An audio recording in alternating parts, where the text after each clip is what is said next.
같이 읽겠습니다. 시작. 후람이 또 솥과 부삭과 대접을 만들었더라. 이와 같이 후람이 솔로몬 왕을 위하여 하나님의 성전에서 할 일을 마쳤으니. 아멘.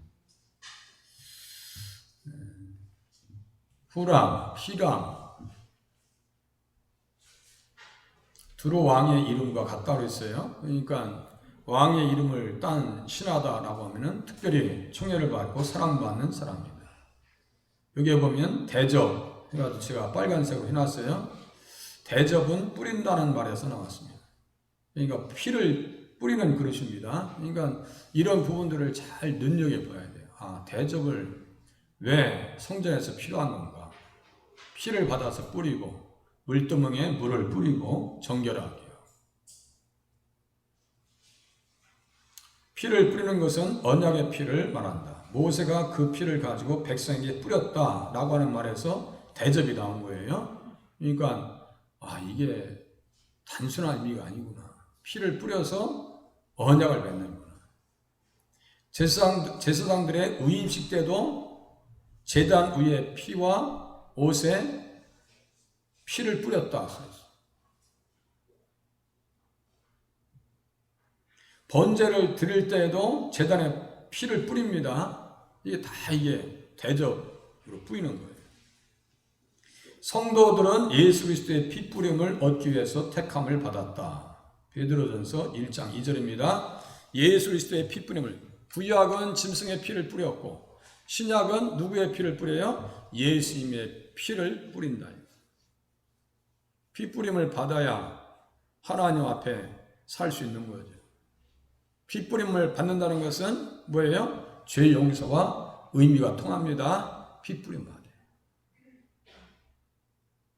몸과 마음과 행동에 피 뿌림의 은혜가 있어야 된다. 그래서 히브리서 10장 22절에 마음의 뿌림을 받아야 된다. 악한 양심에서 벗어나 이렇게 써 있어요. 피 뿌림을 받아야 돼요. 갈고리는 뭘까요? 용도가 제물을 걸어놓기 위한 것이다.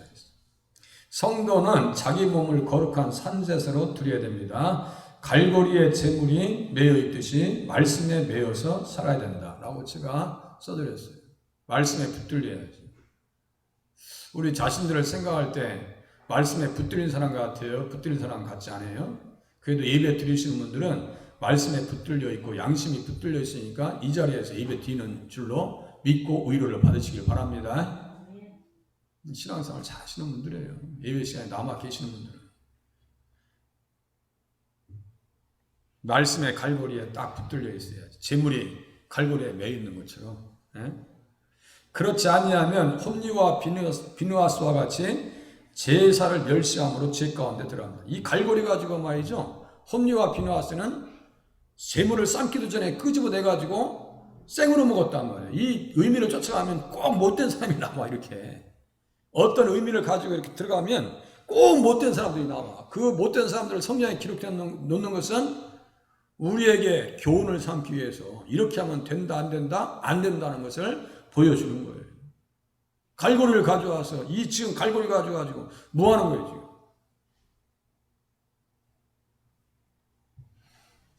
순금은 하늘 성전의 정금의 그림자였다 이렇게 말씀드렸어요. 그래서 우리가 금보다 귀한 믿음을 가져야 된다. 이 말씀 지난번에 제가 무슨 말씀드렸어요? 구약의 성전은 다 금이에요. 이게 어마어마한 액수의 금이 들어갑니다. 이거 뭐 거의 환산하기도 힘든 액수의 금 무치가 다 들어갑니다. 그러니까 이방인들이 쳐들어오면 아수르나 바벨론 같은 거를 사자로 비유한다 했죠. 예레미야 50장 17절. 그러니까 제가 뭐라고 그래요? 제가 지금 원고도 없이 하잖아요. 근데 무슨 말이냐면 너무나 인상이 강하면 그 말씀을 잃어버릴 수가 없어요. 잘 받긴 못 받았다 했죠. 너무나 인상이 강하면 그 말씀 안에 주는 의미가 너무나 강하면 그 이스라엘 잘못 건드렸지. 와서 금은보화는 다 끄집어 갔을지도 몰라도 하나님의 구원 역사는 무너지지 않습니다. 다 자기들이 다 멸망해요. 아수르도 그렇고 바벨론도 그렇고 잘못 건드린 거예요.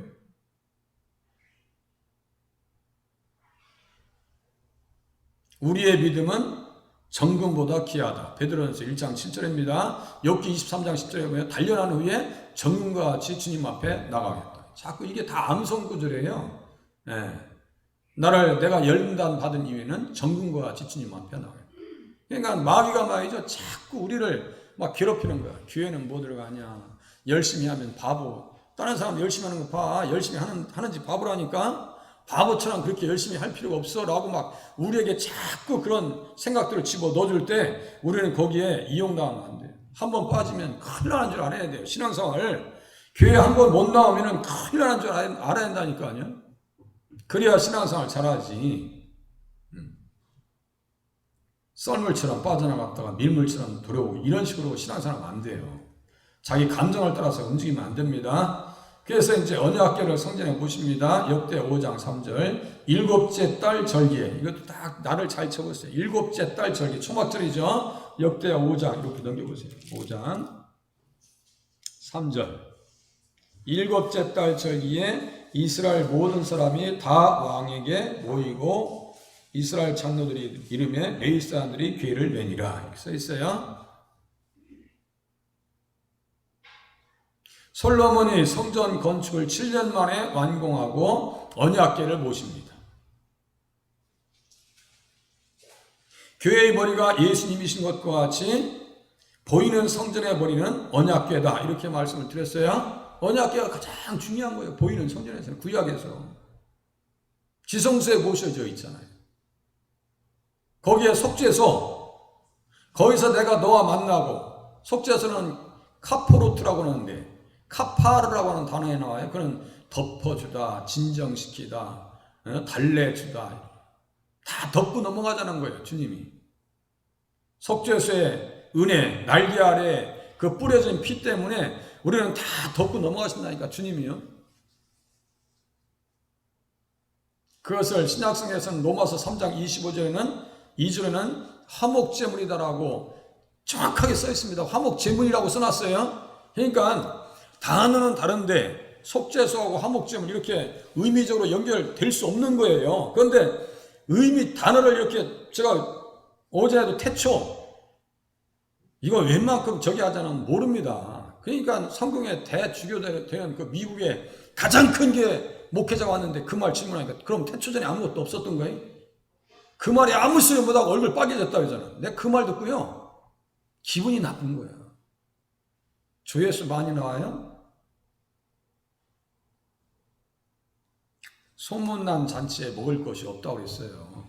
그러니까 여러분들 유튜브들이 막 대단한 그런 사람들, 막 인기 대단한 뭐 있는 사람들 있잖아요. 거기에 너무 매료되지 마시라니까. 김 목사는 조회수가 몇 명이나 나올까? 10명. 많이 봐주면 10명. 어쩌다 그냥 좀 더 보고. 그래도 다음에 블로그를 다시 들어가 봤더니, 만 몇 명이 왔다 갔대. 제 블로그에. 그래서 제가 어제 그제부터 새벽 동영상을 올리기 시작했습니다. 다음에도 김동철 목사 치면 제 영상이 올라갑니다. 내가 은진이 생을 시키려고 하다가, 내가 그냥 해야 되겠구나. 그 괜히 또 그냥 일도 많은데 바쁘게 또 하면 또 불편하겠구나. 내가 다 올리려고 그래. 응? 다음에 하고 네이버도 되잖아요. 그죠? 네이버도 블로그 있잖아요. 다 만들어 그냥 올리면 되더만 보니까. 태그 달고. 뭐 유튜브 하는데 그거 못하겠어? 다 밑에 뭐 태그 달으니까 다 야 바로 올라가더만. 유튜브에 김동철 목사 치면 올라가듯이 거기에도 김동철 목사 이렇게 치면 다 바로 영상 뜨게 만들어놨어. 다 태그되어 있어요. 되더라고. 응? 자, 속죄소를 신약성경에서는 화목제물이라고 써놨어요. 그러면 화목제물의 은혜를 뭔데요? 그냥 넘어가는 거예요. 로마서 3장 25장 펴보세요. 로마서 3장 25절. 이게 암송구절입니다. 이게 암송구절이라고. 다 죄 아래 있다고 얘기해놓고 죄 아래 가둬놔요. 인류를 다 유대인이나 헬란이나 다 죄 아래 있다고. 다 죄인이야. 그러니까 우리에게는 누가 필요하다는 거예요? 예수님이 필요하다는 얘기를 딱 그 화목제물을 통해서 우리에게 얘기하는 거예요. 로마서 3장 25절.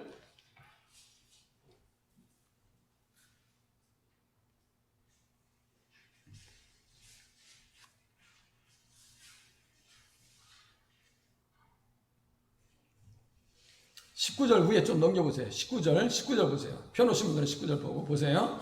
우리가 알거니와 무릇 율법이 말하는 말은 율법 아래 있는 자들에게 말하는 것이니 이는 모든 입을 막고 온 세상으로 하나님의 심판 아래 있게 하려 함이라. 보세요. 율법 아래 심판 아래. 이 같은 말입니다. 율법 아래 심판 아래. 그러니까 우리는 입이 10개라도 할 말이 없다는 얘기예요. 무슨 말씀인지 아시겠어요? 입이 10개라도 할 말이 없어. 오늘 영상 예배 드리시는 분도 있겠지만 영상 예배라도 드리면 괜찮게? 예? 조금 저기 하다가 해서 뭐 여행 갈 일이 있으면 가버리지. 이거 율법으로 보면요 돌에 맞아 죽어야 되는 거 원래는 구약 율법에 의하면. 맞아요 틀려요?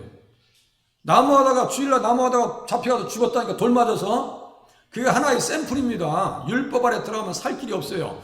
율법 아래 심판 아래 모든 사람들을 가두어 두시면 너희들은 입이 10개라도 할 말이 없다는 거야. 맞아요 틀려요? 저도 그래. 입이 10개라도 할 말이 없어. 아무것도 할 말이 없어. 밑에 보세요. 20절. 그러므로 율법의 행위로 그의 앞에서 의롭다 하심을 얻을 육체가 없나니 율법으로는 죄를 깨달음이라. 율법이라는 건 뭐예요? 죄를 깨닫게 해서 무엇에 대한 필요성을 느끼게 해주는 거예요. 그래서 가정교사 몽학선생이라고 합니다. 예수 없으면 너희들은 어떻게 할 뻔했는데 이거예요. 예수 없으면 어떻게 할 뻔했어 이거예요. 지금 막 경종을 울리고 좀 깨달으라고 거기까지 가셔야 돼요. 예수 없으면 어떻게 살 뻔했지 이거예요. 지금. 응? 이제는 율법에 하나님의 한 의가 나타났으니 율법과 선지자들에게 증거를 받은 것이라. 선지자들이 오전에 누구 얘기했다고 했어요? 예수님 얘기했잖아. 예수님만 얘기했잖아. 예수님 안 믿으면 안 된다고. 사무엘 때부터 이어봐라 모든 선지자들이 이때를 가리켜 말하느니라. 모세가 곧 내게 대하여 기록했다라고 주님께서 말씀하셨죠. 다 성경은 예수님 어떻게 하든 앞으로든 정면으로든 뒤로든 다 예수님 얘기하는 거야. 측면으로 봐도 예수요. 어디를 봐도 다 예수님이란 말이야. 짐승들의 피 흘리는 것을 그 피는 예수님의 그림자란 말이야. 다 그 얘기예요 지금. 응?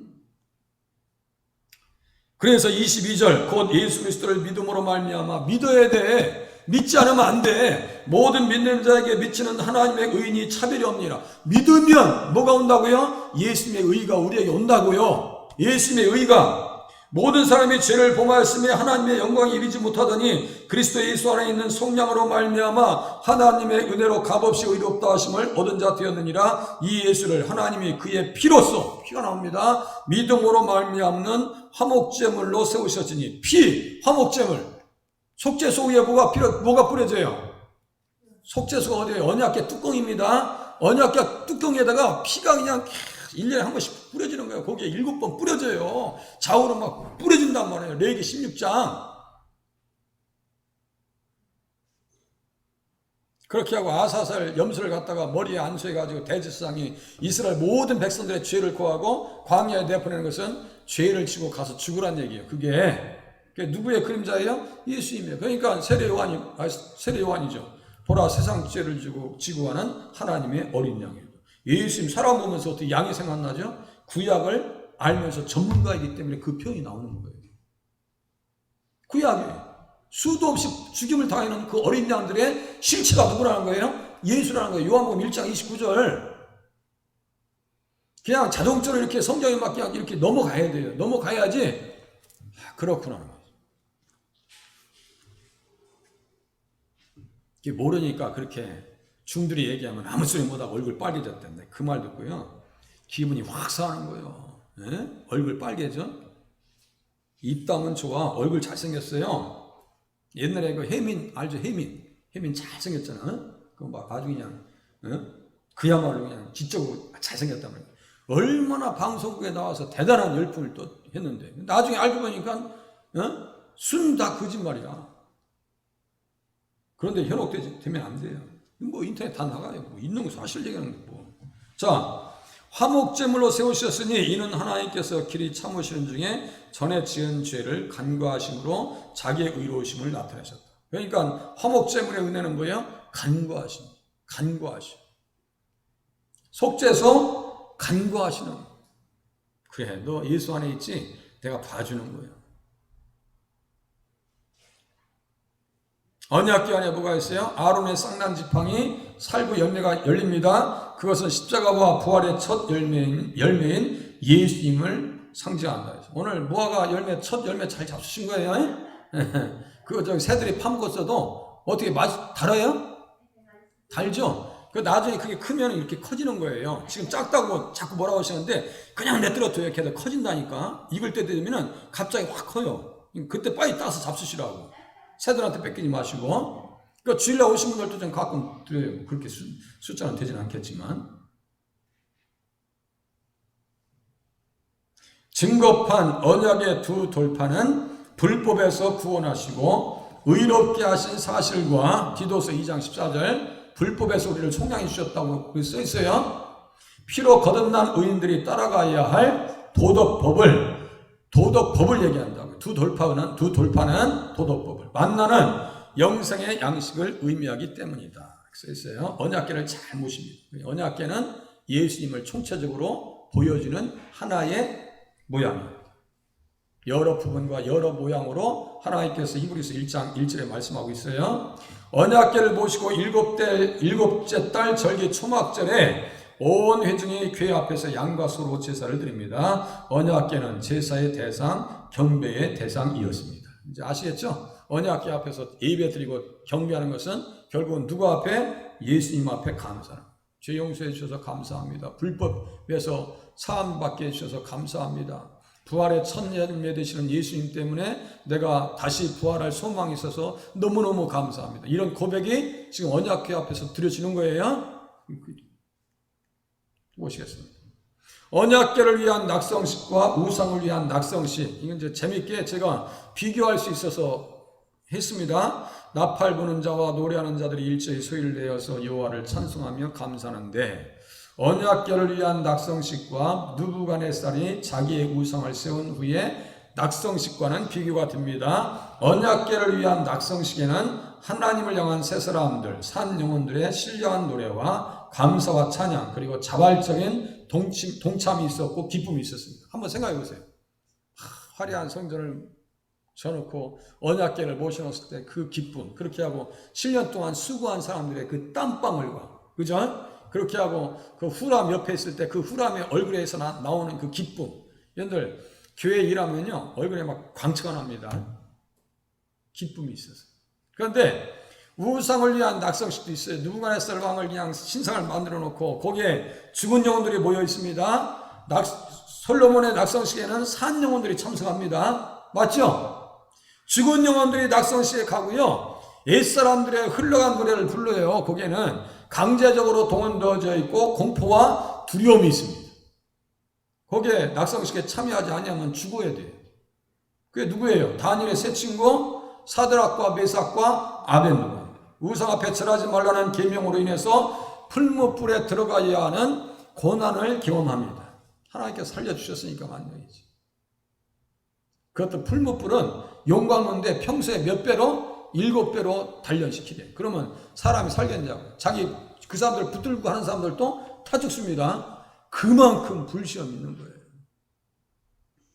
이 시대 시험, 이거 시험은요 시험도 아니야. 코로나 이게 무슨 시험? 시사율 뭐 0.000 몇 프로인데. 그런데도 코로나 걸렸다고 못 나오잖아요. 그래서 물론 이해를 합니다. 제가 뭐라고 하는 건 아니에요. 그런데 이게 길어지면 안 된다 이거예요. 조금 괜찮을 때는 막 그냥 많이 나오셨었는데, 근데 그게 아쉬운 거예요. 언약궤를 위한 낙성식에는 하나님의 충만한 임재, 이걸 하도 뭐 셰키나 하니까 제가 이 꺽쇠 있죠, 꺽쇠. 이 셰키나 옆에 성막에 원형 이렇게 꺽쇠 있죠. 그래가지고 제가 그 유튜브에 올리는데 뭐가 안 되는 거야. 뭐 물음표가 있고 그래서 안 올라가는 거야. 막 시간은 됐는데 안 올라가는 거야. 그래서 가만히 보니까 이 표시는 유튜브에 쓰면 안 되더만. 물음표도 안 되고 이것도 안 되더만. 예? 이것도 안 되더라고. 그렇게 저장할 때 이런 표시 넣으면 안 들어가져요. 그래서 그때 알았어. 이거 빼고 내가 올렸어. 이게 꺽쇠가 안 들어가더만 유튜브에. 글씨가 이거 안 들어가는데 안 된대. 성막의 원형동사 샤칸 거주하다 머무르다 살다에서 온 말이 바로 충만한 임재인데 낙성식에 뭐가 임했어요? 막 구름이. 하나님의 함께 하심의 그 상징입니다. 임재를 경험한 이사야는 내가 여기 있나이다 나를 보내소서라고 하는 결단 가지고 주님 앞에 응답합니다. 이 시대 성도들도 이사야의 결단이 요구됩니다. 하나님 나를 불러, 내가 여기 있습니다. 나를 보내 주시옵소서. 나를 사용해 주시옵소서. 이렇게 되어져야죠. 방관자적 입장에서 신앙생활 하시면 안 됩니다. 항상 내가 그 자리에 있다. 솔로몬의 봉헌사 이제 6장 6절 이하 예루살렘을 택하여 내 이름을 거기 두고 또 다윗을 택하여 내 백성 이스라엘을 다스리게 하였노라 하신지라 했어. 택했다. 솔로몬이 성전의 낙성식과 더불어 기도하며 정리된 양식의 봉헌사를 낭독합니다. 보세요. 제가 아침에도 말씀드렸죠. 뭐 대나무 잡고 뭐 흔드는 것도 아니고 무당이 뭐 임했다고 야 네 아버지 조상이 그런 식으로 성경이 기록된 거 아니라고 써 있어요. 자세히 살펴보고 언어도 엄선하고 이것이 정말 그리스도적인가 복음적인가 확인하고 정리된 양식의 봉헌사. 다 꾸몄다고. 성전 건축에 수고한 자기 백성들과 이방인들을 향해서 축복합니다. 성전을 통해 그간 이동하며 다녔던 언약궤를 예수님 오시는 날까지 안전하게 모시게 되었음을 감사하면서 고백합니다. 주께서 영원히 계시를 처소로사이다. 성전 건축의 장소는 하나님의 택하심을 따라 예루살렘 모리아산에서 예수님을 위한 구속사의 후계자로는 유다 지파 이새의 8째 아들들 중에서 다윗을 택해 주셨다라고 하는 것을 지금 고백하고 있어요. 다 이것이 언약의 말씀에 의해서 된 것입니다라고 솔로몬이 지금 고백하고 있어요. 모리아라고 하는 것은 무슨 뜻이라고 했어요? 야는 무엇에 대한 단어의 축약형이라고 했어요? 여호와의 축약형이에요. 모리는 본다는 얘기예요. 모리아산에서 누가 보여진다는 거예요? 예수님이 보여진다는 얘기입니다. 하나하나 의미가 있어요. 저 단어 하나, 문장 하나하나에 하나님의 영감과 손길이 담겨 있다. 예수님 얘기하잖아요. 특별히 다윗의 19 아들들 중에는 솔로몬을 세워주셨음에 감사합니다. 생각해 보세요. 누군들 왕이 되고 싶지 않은 사람이 어디 있겠어요? 그러니까 압살롬도 못된 짓 하다가 가버리지. 아도니아도 자기가 왕 되고 싶어서 섰다가 죽임을 당하지. 다른 왕자들은 그렇지 않겠어요? 나도 왕이 됐으면 하지 않겠어요? 하나님이 선택하신 거예요. 솔로몬을 선택하신 겁니다. 예루살렘을 택했고 다윗을 택했고 그 아들을 택해 주셨다는 거예요. 예루살렘은 다윗의 이름으로 오실 예수님을 위한 것입니다. 그래서 열왕기상 11장 13절 이게 이제 여로보암에게 아이야 선지자가 10지파를 주면서 하는 얘기요. 내 종 다윗과 내가 택한 예루살렘을 위하여. 여기는 열왕기상 11장에는 이미 다윗은 죽어서 없어요. 그러면 여기 보세요. 내 종 다윗과 내가 택한 예루살렘을 위하여 라고 하는 것은 내 종 다윗이라고 하는 것은 누구를 염두에 주는 거라고 했어요? 예수님이라고. 그러니까 다윗 자체 디모데후서 2장 8절 오늘 오전 읽었어요. 그러니까 한번 보면은 가끔 약간 그 장수가 좀 헷갈릴 뿐이지 정확하게 그걸 찾아간다니까요. 아니 예수님 얘기인데 이사야서 55장 3절 그렇게 하고 또 사도행전 13장 34절 다 같이 엮여 있는 거예요. 13장 44절인가 34절인가. 다윗의 미쁘신 은사 다 그 예수님 부활에 대한 얘기라고. 다윗 가지고 예수님의 십자가와 부활 다 얘기합니다. 그러니까 신비하단 말이에요. 신비할 거 없어요. 감동받고 외우시면 돼요. 그러면요 김 목사보다도 훨씬 성경 전문가가 됩니다. 이거 보내드리는 것만 잘 공부하고 외우셔도 성경 전문가가 돼. 앞으로 하실 일이 많아. 우리 은진 선생님도 할 일이 많아. 할 일이 많아. 이렇게 말씀을 잘 보시는 분들은 할 일이 많으셔. 예배 꾸준히 참석하시는 분들은 맡겨야 될 일도 많고 맡겨드려야 될 일도 많아. 그런데 예배 열심히 되지 못하면요 참 맡기가 난감하네. 맡기기가 난감할 수 있다라는 것도 사실도 알아야 돼요. 사람 차별한다고 하지 마세요. 여러분들은 이미 지금 예배 드리는데 차별하고 있어요. 그렇게 하면 되겠어요? 안 되겠어요? 새벽에 이렇게 깨어서 우리 이준상 집사님처럼 그냥 아멘 감사 가장 먼저 반응하시잖아요. 그거 다 보고 문자 넣으시는 거죠? 집사님 다 보고 문자 넣으시는 거 아니야. 제가 보기에는 지금 새벽 예배까지 다 영상까지 다 들으시고 넣으시는 거예요. 꼬박꼬박 다 들으신다고. 우리 김명수 권사님 없으니까 또 칭찬해야지. 김명수 권사님도 얼마나 이쁘게 또 이렇게 바구니에다 해가지고 가면 아멘 감사합니다. 아니 어르신이 어찌 이렇게 잘할까? 나도 그거 못해. 우리 박근영 권사님 빨리 배우셔. 엉뚱한 데다 이름 쓰지 말고 오늘 또 목사 이 해가지고 또 개인적으로 보냈어. 또 이상하게. 옛날에 보낸 사진에다 거기 밑에다 또 오늘 단톡에다 넣는다 쓰신다고 한 게 또 그렇게 썼어. 나한테만이야. 목사 이감 여기 가지고. 아, 침대 지우라고 지우지도 않고. 그렇지. 안 되는 거예요. 그러니까 제가 좀 더 배우시라고 그랬어. 배우시면 돼.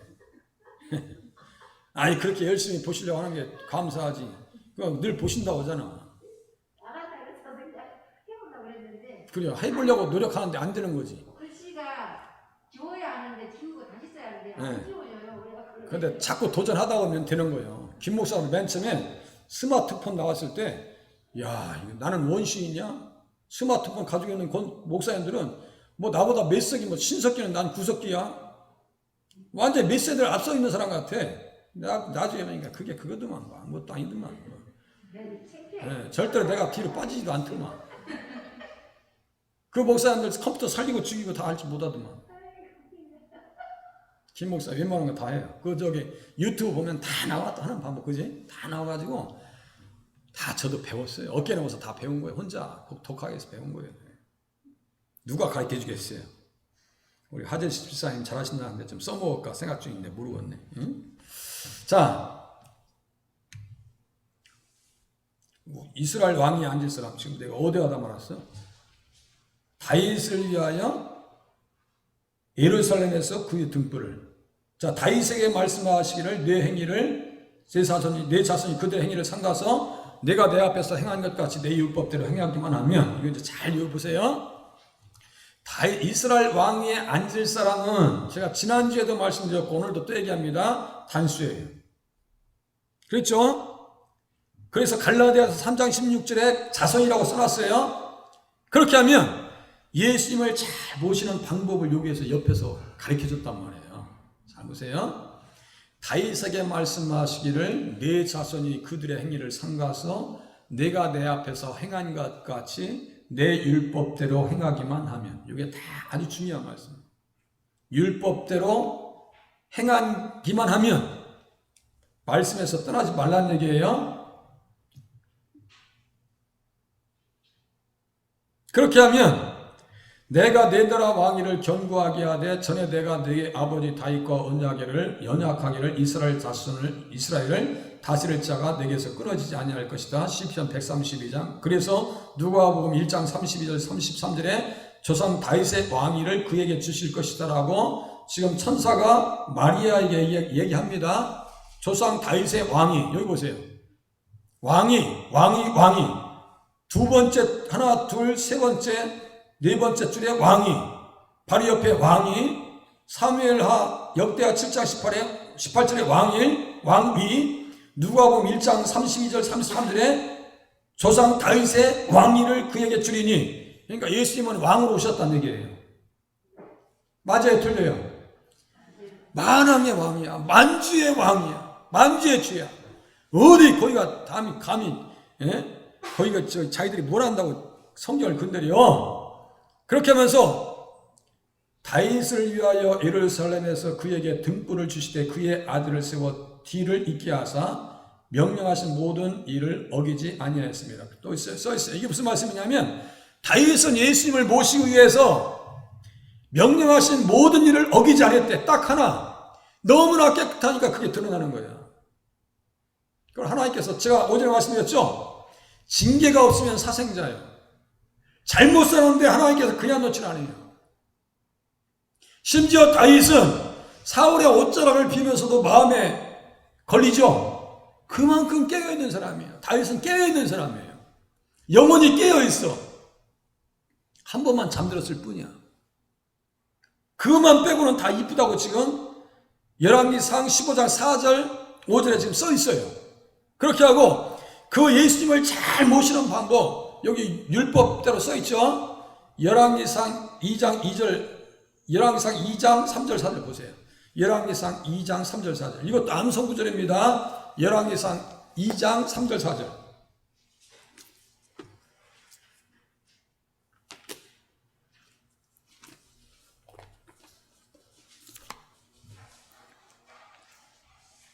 (2장 3절 4절) 다윗이 얘기하고 있는데 여기에도 또 예수님 이야기가 등장해요.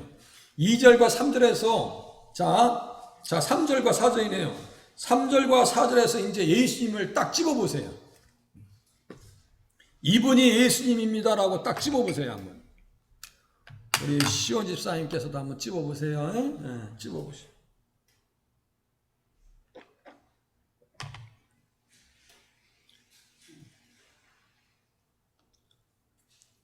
아예 4절로 좁혀드릴게. 4절 거기에 딱 집어보세요. 예수님을 딱 설명할 수 있는 구절이 나와요. 4절 자손 4절에 자손이라고 만일 내 자손 여긴 자손들이잖아요. 지금 자손들 내일에 대하여 땡 그래요. 우리 저기 설권사님 얘기하셨잖아. 이스라엘 왕 위에 오를 사람 딱 써있잖아요. 왕이 제가 계속 말씀드렸잖아. 이제 넘겨보세요. 왕이 예? 왕이 빨리 넘겨봐. 거기로 전화 우리 딸내미가 어제 밤새 그냥 알바했는데 저기 왕 위에 앉을 사람 이렇게 써있죠. 왕이 다윗의 왕위를 그에게 주리니 왕이 또 써있죠. 그러니까 이런 부분들이 너무나 강렬하게 봐야 돼. 마음속에 야 이게 예수님을 염두에 두고 하는 표현이시구나. 다윗도 그걸 알아요. 이스라엘 왕 위에 오를 사람 여기 써있죠. 4절에 이스라엘 왕 위에 오를 사람 그 오를 사람은 결국 누굴 얘기하는 거예요? 예수님 얘기하는 거야. 예수님 얘기하는 거예요. 그런 것 같아 안 그런 것 같아? 우리 은진생 그런 것 같지? 모르겠으면 물어도 괜찮아요.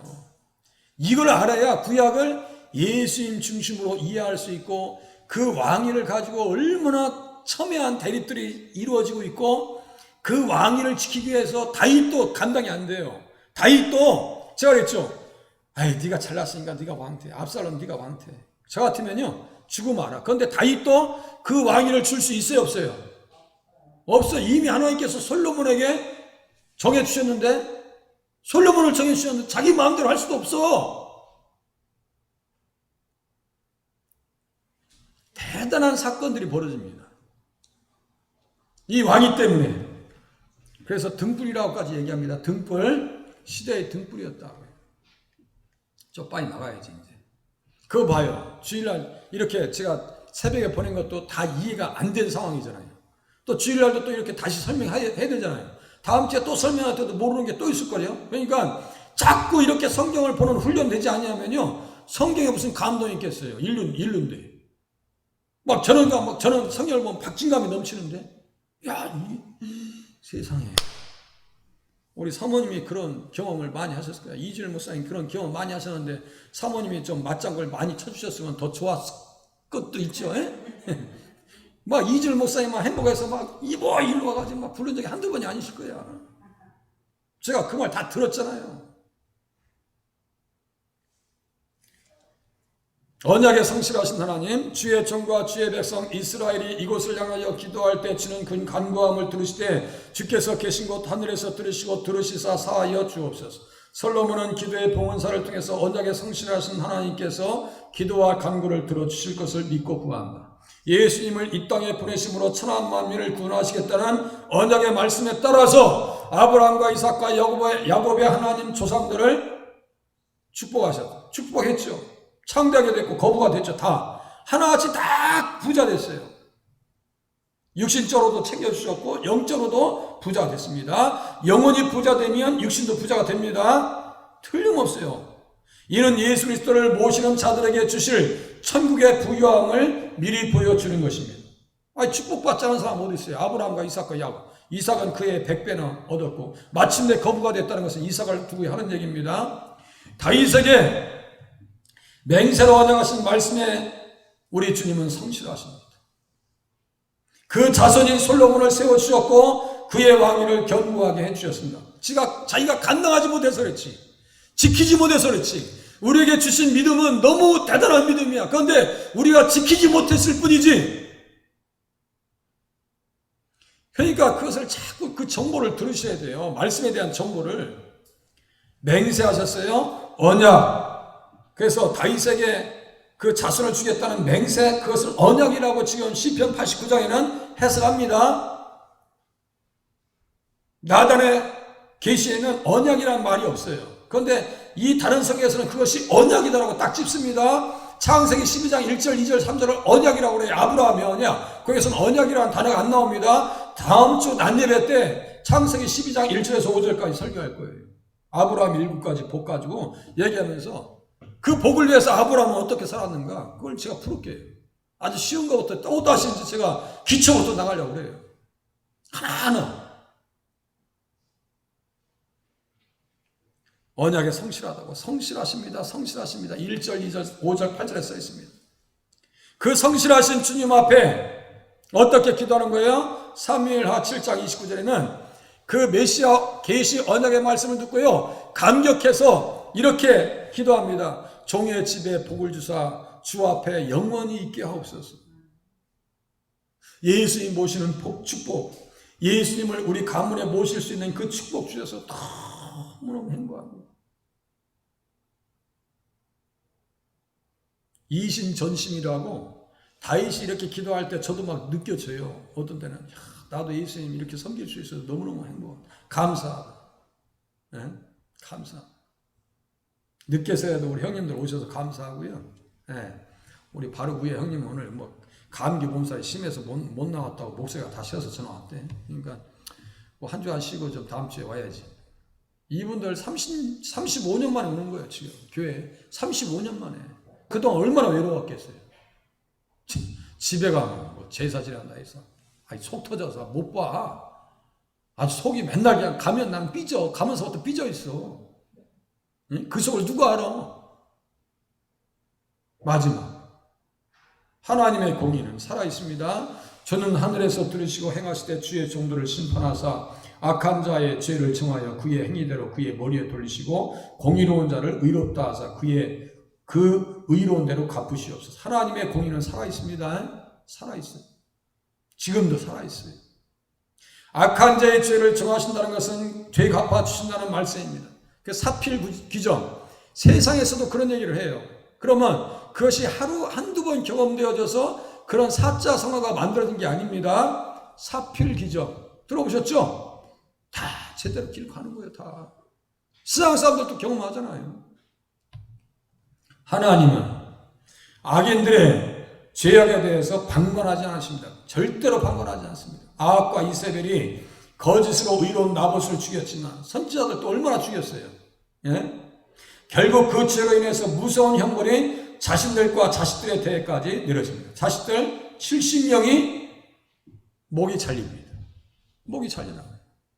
이세벨 손바닥밖에 남은 것이 없어요. 개밥에 완전히 손바닥밖에 남은 것이 없어요.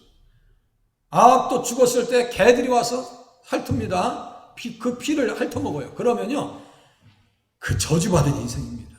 그죠? 절대로 하나님은 방관하지 않으십니다. 죄는 반드시 죄인들을 찾아갑니다. 너희 죄가 반드시 너희를 찾아낼 줄 알라. 너희들 만약에 르벤과 갓과 므낫세 반지파가 방관하면서 가나안 땅 전쟁하는데 들어가지 않아? 그것이 얼마나 큰 죄인지 알아? 모세가 막 그냥 사정없이 책망합니다. 이 나쁜 놈들은. 반대로 의인들의 피를 하나님께서 신원해 주십니다. 7세 요아스가 왕이 됩니다. 그러면요, 여호야다, 여호세바, 그 고모부한테 은혜를 입었다라면 잘해야 될 거 아니에요. 그 고모부의 아들을 죽여요. 그게 누가예요? 스가랴예요. 스가랴. 영혼을 누가 위로해 줍니까? 예수님께서 위로하십니다. 그 이름을 거론하신다. 그럼 스가랴는 행복한 사람 아니에요? 예수님께서 불러주시는 그 스가랴, 사랑받은 스가랴, 성령에 감동받아서 섬기지 말라고, 우상 앞에 가지 말라고 했더니 말 안 들어요. 적은 무리가 와서 완전히 다 깨버리고 합니다. 아람 사람인가 그래요. 그러니까 성경을 다시요, 예수님 중심으로 보면 너무너무 재밌습니다. 그렇게 하고 거기에 그야말로 박진감, 스릴이 넘쳐요. 그렇게 성경을 보시면서 예수님과 동행하시는 자리, 한 주간도 승리하는 자리에 서실 수 있기를 바랍니다. 기도하겠습니다.